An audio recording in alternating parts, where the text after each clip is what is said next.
Hi, I'm Amanda, and I am going to show you a little behind the scenes on how we make all of those awesome display cakes you see in our stores, like this one right here.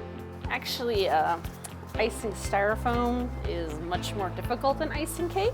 The styrofoam is very light, and all it does is move around the board and shift, so it takes a little more work. Hold it down more.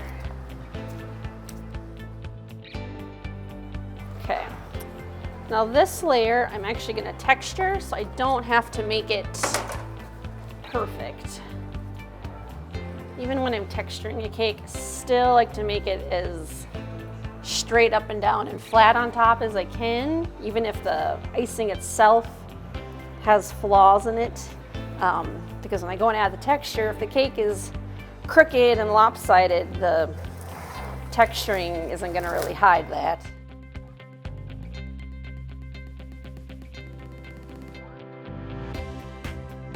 So I always do the sides and then I do the top because I want this part, this little ridge, then I can take and pull that in.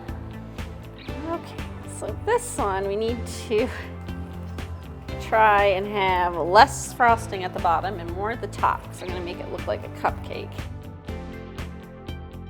I'm going to go back and add that cupcake liner texture